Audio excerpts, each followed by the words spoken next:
Hola activista, ¿cómo estás? Esto es Coaching para Activistas, episodio número 38. Y hoy voy a compartirte una conversación que tuve con Coralia Guerra. Ella es psicóloga nicaragüense y especialista en síndrome del burnout o síndrome de la trabajadora quemada.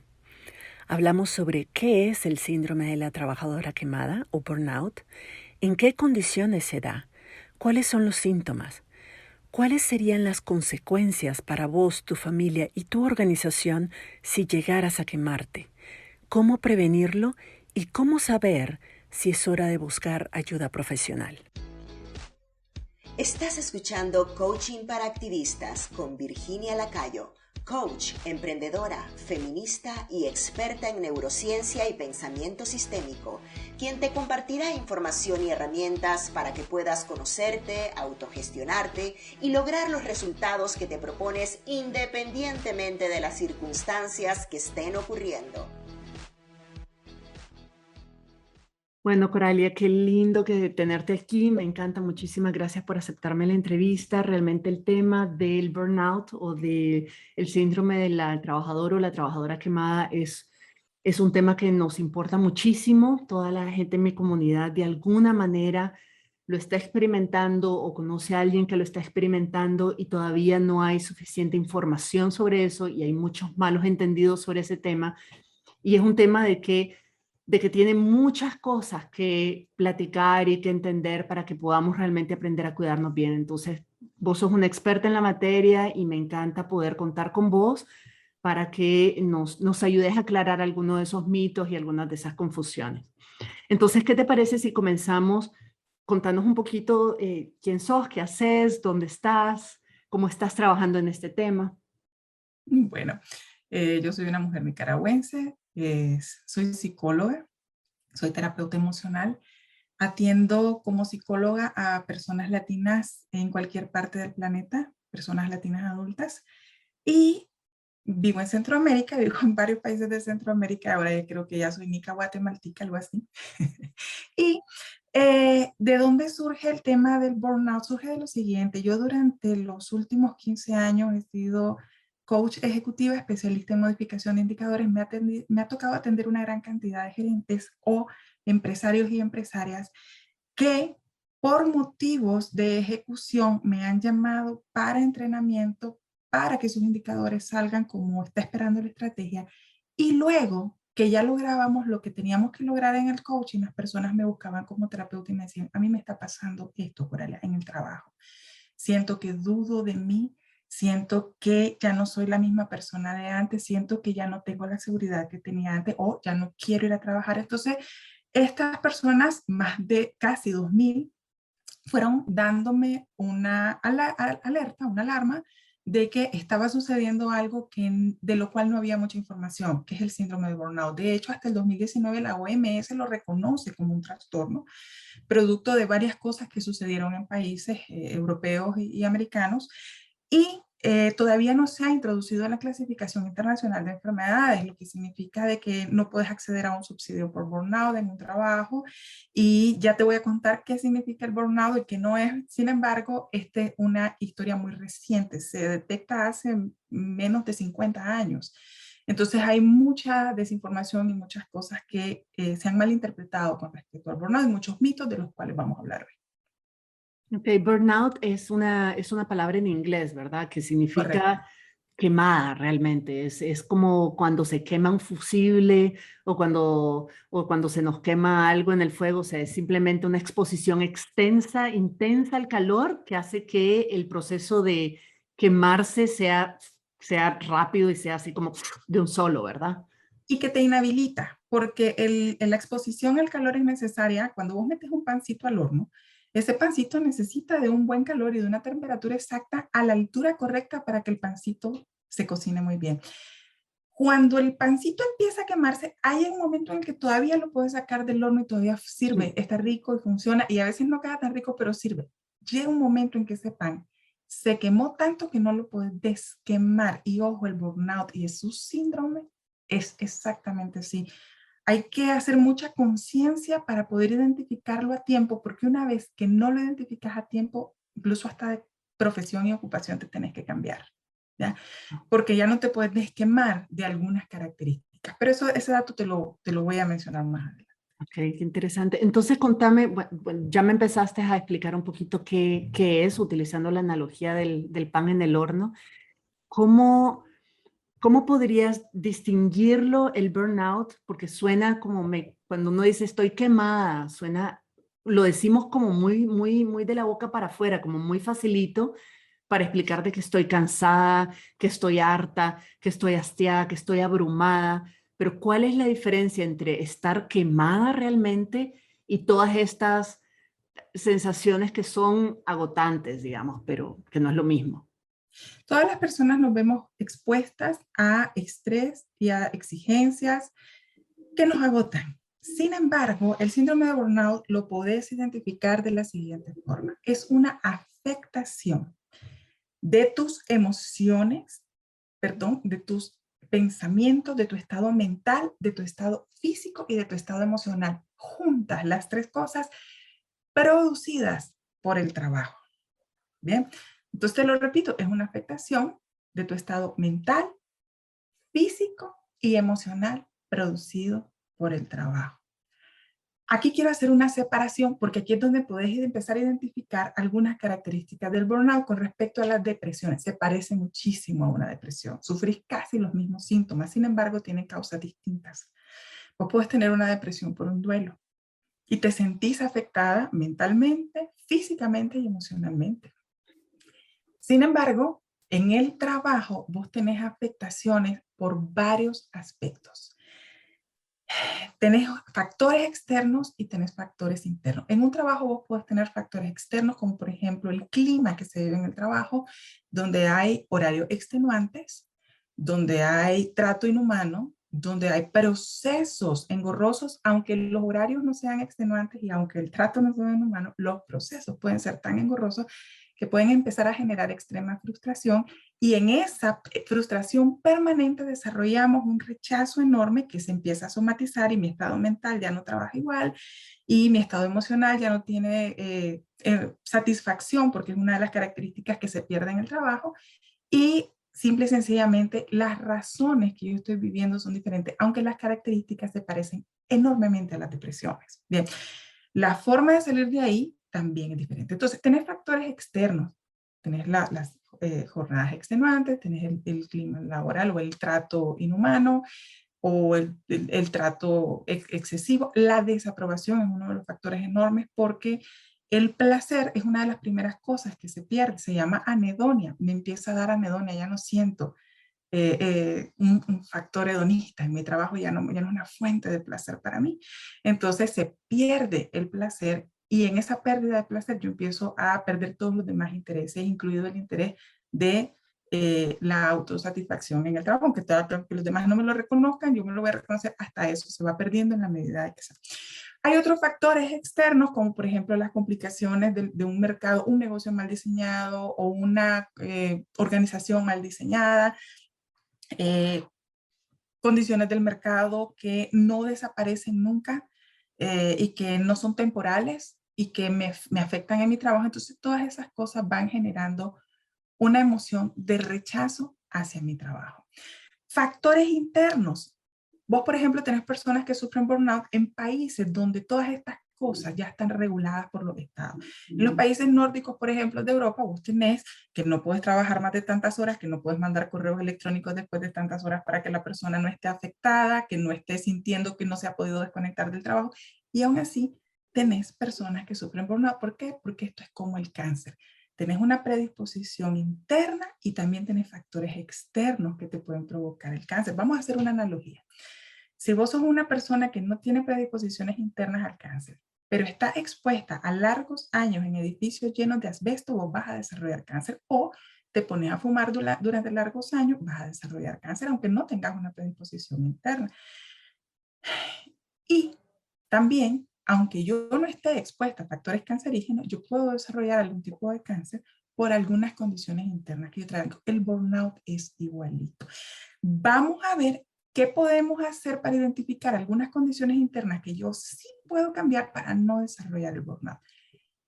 ¿Cuáles son los síntomas que vive una persona con burnout? La persona lo primero que empieza a sentir es una pérdida enorme del placer y de la satisfacción en el trabajo. Empieza a dudar de su capacidad intelectual y de su experiencia. ¿Bien? A esto nosotros le denominamos específicamente en una variable específica a la que le llamamos autoconfianza, ¿ya? Y en el burnout medimos 7 variables y ya voy a irte las mencionando una por una. Entonces, la primera de las cosas que vos identificás es la autoconfianza. Ya no confío en mí, ni en mis números, ni en mis resultados, ¿ya? Aunque tenga 25 años siendo súper exitosa, yo empiezo a desconfiar de mí. Otro de los factores que podés hacer para identificar es que también empiezo a perder mi autoestima. Yo empiezo a exponerme a situaciones donde yo no pongo límites, ¿ya? Y mi autoestima empieza a decir, es que yo no voy a encontrar otro trabajo y me tengo que aguantar en este aunque no me guste. ¿Ya? Es que a esta edad ya nadie me va a contratar y que estoy demasiado pequeñita, porque hay gente muy joven también que sufre burnout y que yo no tengo experiencia de ir afuera a la calle, está dura y entonces mejor aquí me quedo. Y en ese factor, tu autoestima, tu amor propio, tu capacidad de verte con respeto hacia vos misma empieza a minarse, ¿ya?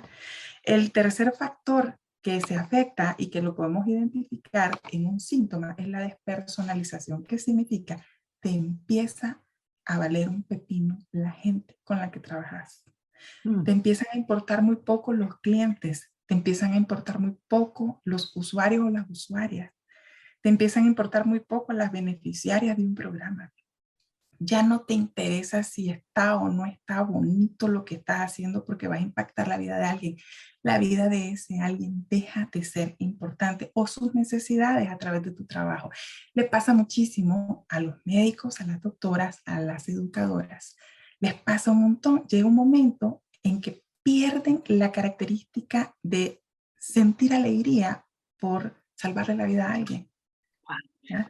Ya solo con eso me tranquilizaste porque ya no es eso lo que tengo. Pues, otra cosa es solo cansancio porque a mí sí me importan todavía un montón.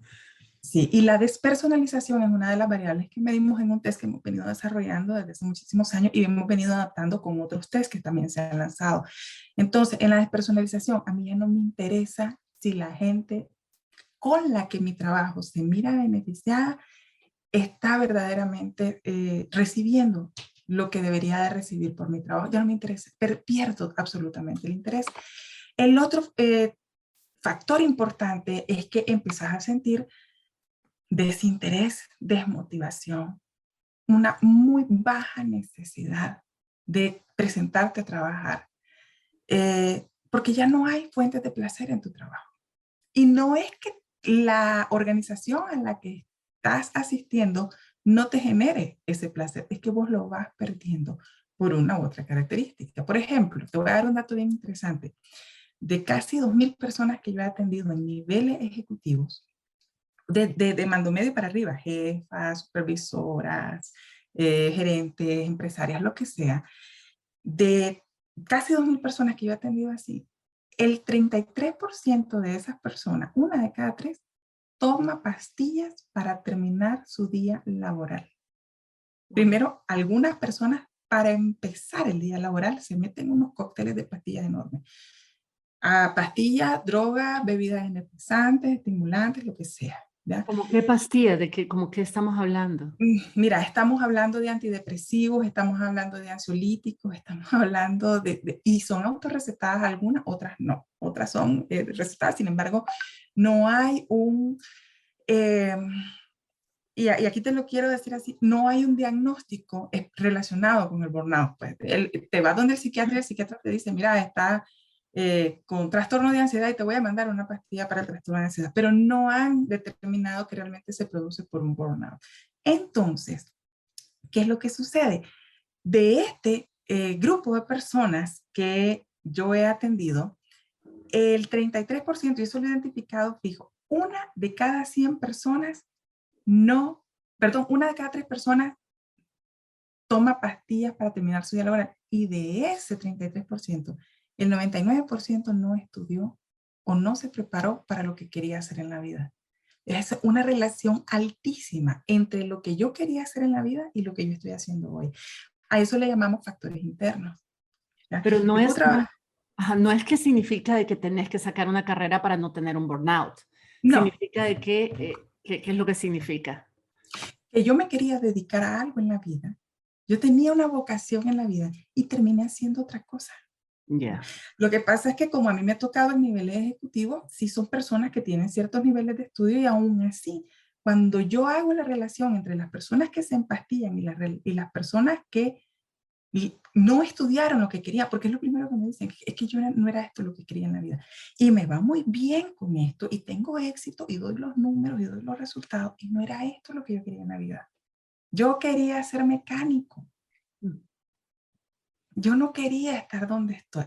Enorme. El 99% de ese tercio de gente que es la que se empatía, el 99% no quería estar ahí.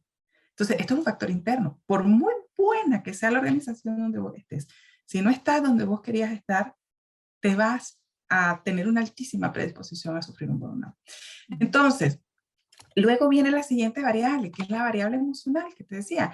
Yo simple y sencillamente dejo de sentir placer y empiezo a sentir emociones como rechazo, anedonia le llamamos, que es la falta absoluta de cualquier fuente de alegría y satisfacción y placer en una actividad laboral, de lo que sea. ¿Ya?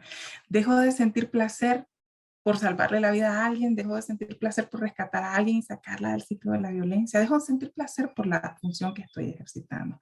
Entonces, este tipo de emociones empiezan a agobiarme, empiezan a ocuparme mentalmente y aquí viene una de las variables que también podemos medir, que es la variable mental, donde yo, por ejemplo, síntomas, no recuerdo datos, me siento, hay una frase que me dicen las personas que estándar, una persona que está en burnout, es, Corelia, yo me siento en la computadora o me siento en la máquina de coser o me siento donde sea que me tenga que sentar a trabajar o frente al camión que tengo que conducir y pasan desde minutos hasta horas y yo no sé qué hacer, no puedo comenzar. ¿Ya? Y estamos hablando de gente que tiene décadas de experiencia. Llega un momento en que su mente no sabe qué hacer, no sabe por dónde comenzar el día y no quiere. ¿Ya? Entonces, en los factores mentales empezás a tener, ya no recordás fechas, no recordás reuniones, no recordás datos, cruzás información, empezás a confundir información y es un desgaste absoluto porque estás emocionalmente tan agotada que tu mente está ocupada en gestionar las emociones. Entonces todas tus capacidades mentales empiezan a disminuirse de una u otra manera o a verse afectada de una u otra manera. Tu capacidad de atención, tu capacidad de claridad, tu capacidad de toma de decisiones y ahí es donde afectas la variable de autoconfianza porque como ya no confío en mi mente, no confío en mí. Y entonces mi autoconfianza vuelve a deteriorarse. Luego tenés el aspecto físico. Te voy a dar algunas cosas físicas que me han dicho las personas que tienen burnout. Me pesan las piernas cuando me levanto, porque yo me puedo levantar un domingo y el domingo no me pesan las piernas, o un día libre. Ese día libre a mí no me pesan las piernas. ¿Ya? Yo tenía un ejecutivo que me decía que se empastillaba todos los días menos cuando iba a su finca. Y yo le decía, porque no, él no se había dado cuenta de eso. Yo le decía, mira, y el fin de semana que te vas a la finca también te pastillas. Vieras que no, me decía. Entonces, estaba automáticamente, estaba súper condicionado con el trabajo. He tenido personas que atravesando el portón de la organización se les empieza a aflojar el estómago. ¿Ya? Empiezan a sentir deseo de ir al baño o sienten diarrea o lo que sea, o les da diarrea. Tengo personas a las que se les quitan las ganas de comer. Y todo está relacionado con una actividad laboral. Tengo que ver correo, aunque ni siquiera tenga que trasladarme a las instalaciones de la organización. La tengo que abrir la computadora porque voy a una videollamada. Entonces empiezo a sentir las piernas calientes, me empieza a dar taquicardia, empiezo a sentir que la cabeza me explota. No todos los síntomas tienen que sentirse juntos. Unas personas sienten una cosa, otras sienten otra. Se me aflojan los brazos, se me cierra la garganta, se me empieza a caer el pelo, pierdo el sueño o quiero dormir demasiado, solo quiero dormir y dormir y dormir y dormir. Normalmente solo quieren dormir, ¿ya? Y todas esas sensaciones físicas están absolutamente relacionadas. Muchas son gástricas. Si hay una estándar, es una sensación gástrica.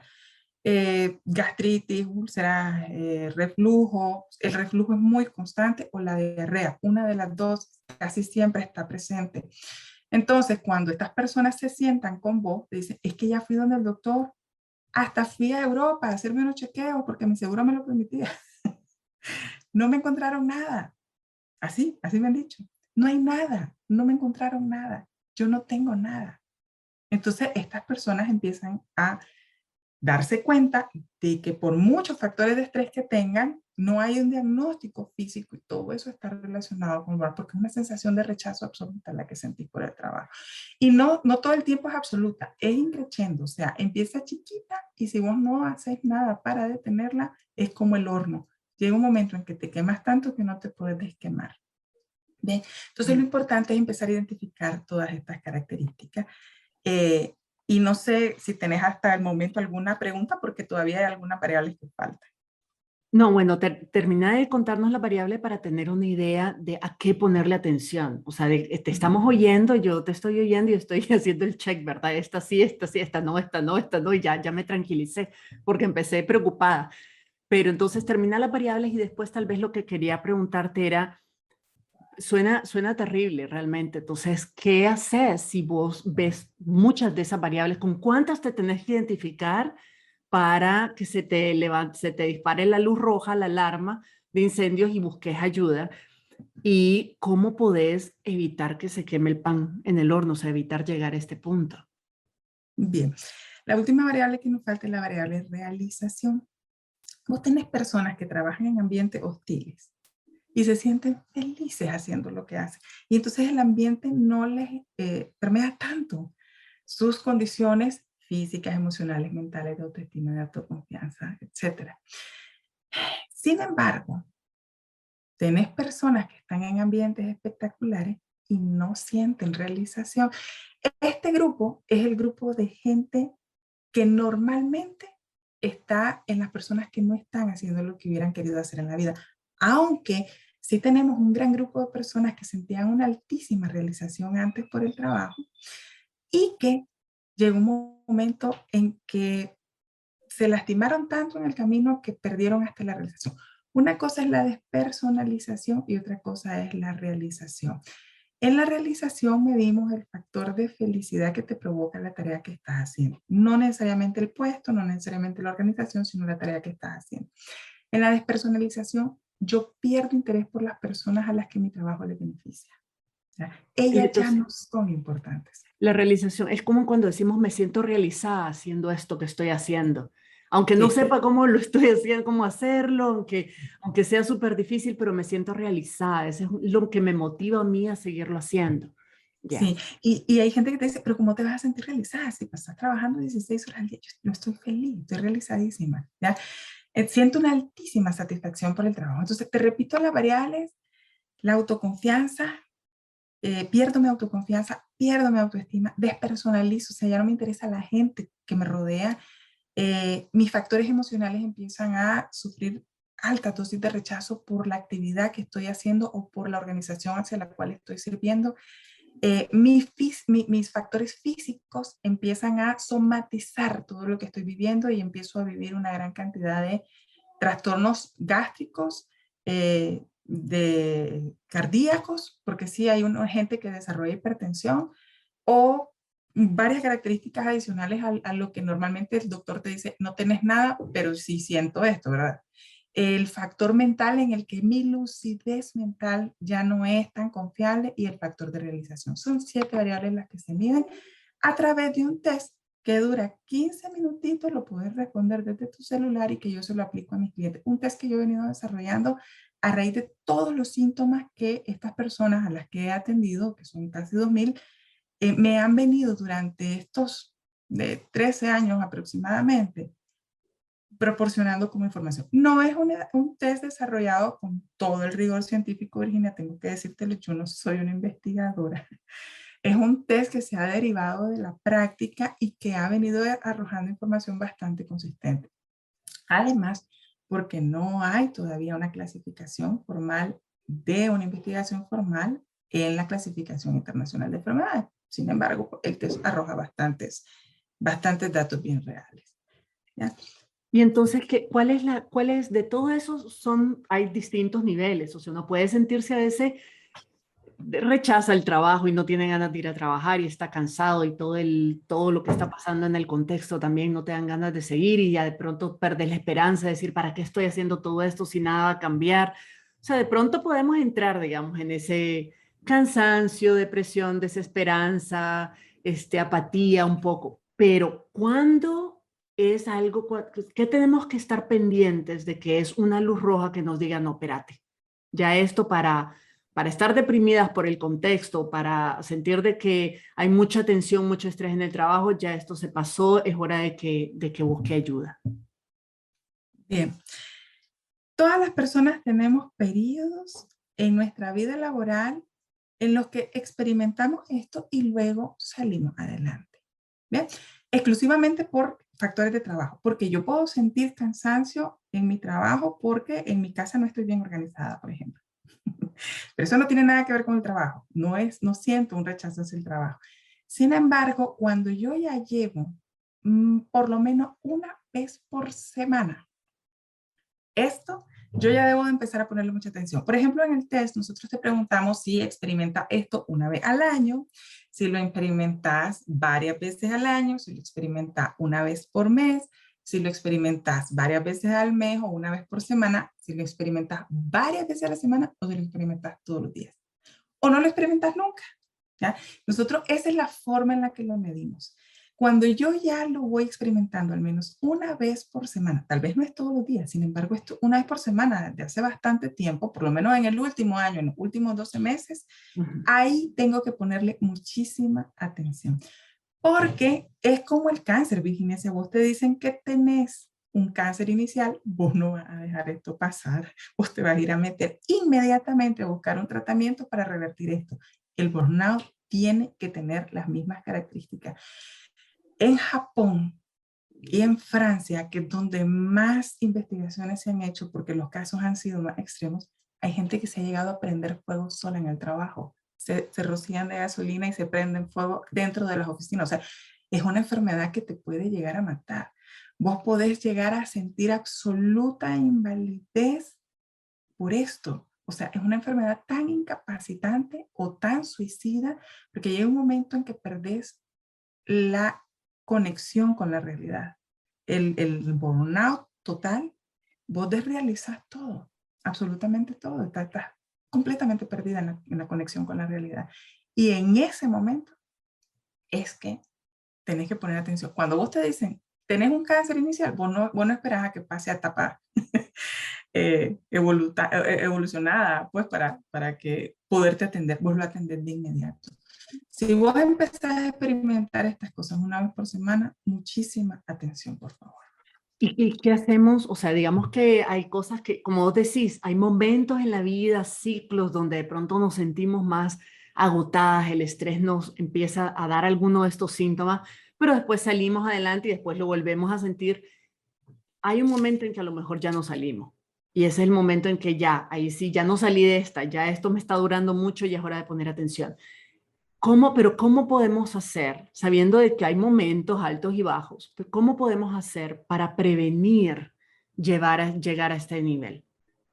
Bien, en los factores internos, o sea, cuando no tenés una organización o un ambiente hostil externo, en los factores internos que te puedan detonar el burnout, normalmente, como te decía, o son personas que no están haciendo lo que les gusta, entonces la sugerencia es empezar a introducir dentro de tu tarea laboral cosas que te gusten, o empezar a tener otras fuentes de placer en la vida. Esto yo es algo a lo que le insisto a la gente. Hay gente que se mete en el trabajo y es su única fuente de placer en la vida. Si tienen hijos e hijas, tienen familia, tienen pareja y todo, sin embargo, no son personas importantes en su vida y no son grandes fuentes de placer en la vida. ¿A qué me refiero con fuentes de placer en la vida? Tienes que tener otras actividades que también te proporcionen satisfacción. Un deporte o una actividad física que te guste realizar, tengo un grupo de lectura, tengo amigas con las que puedo salir a conversar. Entonces te repito, hay una relación bien grande entre personas que no tienen amistades, ninguna, y que todas sus relaciones las tienen establecidas en el trabajo y que, no tiene, y que presentan características de burnout. Entonces es una fuente de satisfacción externa la que yo tengo que construir. Y mis hijos no son una fuente de satisfacción externa. Yo tengo que tener una vida privada más allá de mis hijos o de mis hijas y tengo que tener fuentes de realización, actividades, hobbies a los que verdaderamente les dedique tiempo. Porque yo tengo deseo, a mí me encanta tal cosa, pero yo no la hago. Entonces eso no es una actividad que te produce placer. Pintar, bailar, clubes donde vos puedas tener relaciones con otras personas y aprender de otras personas. Esa es una muy buena manera de hacer prevención. Por una razón, la gente que ya desarrolla altos niveles de burnout perdió todas esas conexiones con el exterior, ¿ya?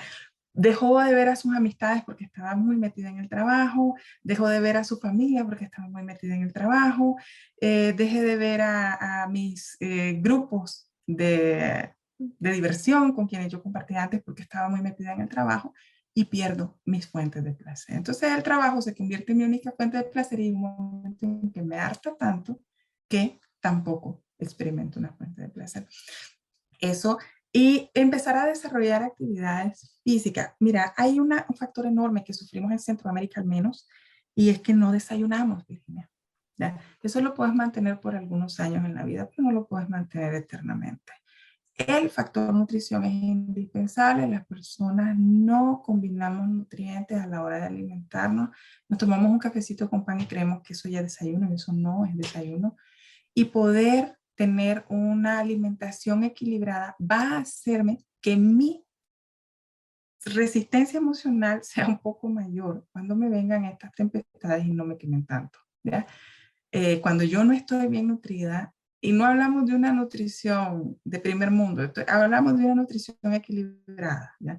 Cuando yo no estoy bien nutrida, cuando no tengo nutrientes equilibrados en mi dieta, tengo más propensión a sufrir de burnout. Y la gente que no desayuna así, desarrolla más rápido.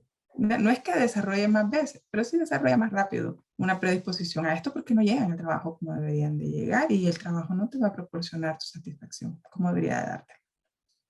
Claro, y el cuerpo no tiene la capacidad de lidiar con otras cosas y fácilmente asocia el cansancio y la falta de energía con el trabajo, como si es el trabajo El el que te trabajo. cansa, y no necesariamente es eso. A lo mejor ya llegabas cansada, a lo mejor te levantaste porque no dormiste bien y entonces ya vas predispuesta hacia el trabajo, de que es el trabajo el que te crea todas esas sensaciones, cuando a lo mejor no lo es, cuando a lo mejor hay causas físicas detrás. Sí, y hay que identificar la razón por la cual no dormí bien. Hay que identificar, por ejemplo, si yo no dormí bien porque me quedé en las redes sociales pegada y ya cuando llego al trabajo no rindo igual, o no dormí bien porque tenía exceso de tareas y son reales tareas en exceso. La mayoría de la gente con la que yo he trabajado hemos demostrado que pueden reducir solo con mantener el correo cerrado, el Outlook desactivado, o sea, ni siquiera es minimizado, es que no lo abrí, solo con mantener el Outlook cerrado y abrirlo algunas veces presupuestadas al día, solo con eso se reducen 2 horas diarias. Si vos lográs reducir 2 horas diarias de ejecución del trabajo, es muy probable que ya no sintas la necesidad de estar trabajando en exceso después cuando llegas en la noche y que te sientas mejor al día siguiente o más realizada cuando tenés esta característica en la que yo tengo una tarea y que esa tarea me debería de dar placer y no me lo está dando. Hay otras personas que sí tienen trabajo real en exceso. Sin embargo, con la mayoría de las personas con las que yo he trabajado, lo que hemos visto es lo que tienen problemas de organización y que no están entendiendo cómo desactivarse de ahí. Perfecto, muchísimas gracias, Coralia. O sea, creo que es súper importante, a ver, poder identificar, tener, es estar consciente, o sea, es ponerte atención, decir, ¿cómo me estoy sintiendo? ¿Qué estoy haciendo? ¿Qué me está haciendo sentir esto? ¿Qué debería sentir? ¿Qué quisiera sentir?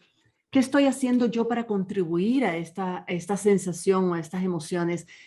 ¿Qué esto es factores externos? ¿Cómo estoy a lo mejor proyectando lo que yo estoy viendo fuera en el contexto, cómo se lo estoy proyectando al trabajo y agarrándole tema, decimos, ¿verdad? Agarrándole tema al trabajo cuando a lo mejor no es el trabajo en sí. A lo mejor estoy proyectando en el trabajo una insatisfacción personal porque lo que yo quería era ser artista y terminé trabajando de contadora. O sea, de ponernos atención y de no dejar que las cosas nos pasen, sino hacer que pasen y tomar más control sobre eso y asumir más responsabilidad sobre la vida que tenemos y sobre la que podemos tener y sobre la que es posible, ¿verdad? También tener. Y hacernos cargo, Virginia, porque yo sí he visto a esa gente que está en un ambiente laboral impecable porque yo conozco el ADN de esa empresa o de esa organización y ellas llegan y agarran todas sus frustraciones personales y las proyectan en el trabajo. Eso también existe, aunque es la menor cantidad de veces. Último consejo para todas nosotras. Tenemos que aprender a poner límites. Nosotras no somos súper mujeres, no somos las salvadoras de todo. Y estas son las mujeres que más rápido se queman, ¿ya? Las que no dicen que no, porque yo sí puedo, sí es cierto que sí lo puedo hacer, sin embargo, ahorita no. Entonces, debo aprender a decir que no ante cada proyecto que me pongan y que me rebase y que me supere. Y no soy una super mujer, no soy una super salvadora. Salirnos de ese error o de ese dogma en el que si no digo que sí, estoy en peligro, ayuda también a la prevención del burnout. Y por supuesto, cuando detectes que ya estás empezando a sentir más calor dentro del horno del que debería de decir la receta, busca ayuda. Perfecto, muchísimas gracias. Si alguien que nos está escuchando en este momento se identificó con muchas de las cosas que explicaste y empezó a preocuparse y decir, a lo mejor este es el momento de medirme la temperatura, ¿cómo te pueden contactar? Me pueden contactar como Coralia Guerra, terapeuta emocional, a través de cualquier red social, Facebook, Instagram, LinkedIn, Twitter, y también a través de mi página web www.coraliaguerra.com, y ahí hay un iconito de WhatsApp y lo aprietan y perfectamente pueden conectarse directamente con el WhatsApp que maneja mi asistente. Les ruego por favor no me cuenten todo el cuento de un solo ahí porque mi asistente lo va a leer. Entonces es mejor poder hacer una cita y ya después contar todo, ¿verdad? Voy a poner reversible. Dime. Yo voy a poner todos esos datos de todas maneras para que no estén ahorita buscando cómo anotar todo. Voy a poner todos los datos en las notas del episodio para que lo puedan encontrar ahí. Decías, el burnout Claro es reversible. Es reversible y cuando te quemaste de viaje y ya no te puedes quemar, hay otra salida y la salida es volver a comenzar con una propulsión más satisfactoria y la gente lo logra. Yo lo he visto, nunca he visto a alguien quedarse quemado. Eso es súper bueno de escuchar para cerrar este episodio en particular. Muchísimas gracias, Coralia. Súper valioso, súper lindo todo lo que estás compartiendo. Estoy segura de que muchas personas va a llamarles mucho la atención, les va a permitir también hacer una pequeña evaluación de cómo están, dónde están, qué necesitan y por ahí te aprovechan toda tu expertise y te contactan. Y ya sabemos que estamos por aquí también para apoyar. Encantada. Un abrazo muy fuerte. Nos hablamos pronto. Igualmente. Feliz tarde. Si este podcast te parece interesante y sentís que te ayuda a mejorar tu calidad de vida y tus relaciones, compartilo con tantas personas como podás. Mientras más personas puedan beneficiarse de esta información, mejor será para todas. Es gratuito, así que no implica ningún costo para vos. Puedes compartirlo en tus historias de Instagram o de Facebook, enviar el link de tu episodio favorito por correo o simplemente mandar un mensajito a tu círculo cercano y decirles que busquen el podcast Coaching para Activistas en Spotify. Gracias por este gesto y nos escuchamos en la próxima. Si te gustó este episodio, dale like, suscríbete para no perderte el próximo y compártelo con otras activistas, por aquello del buen karma.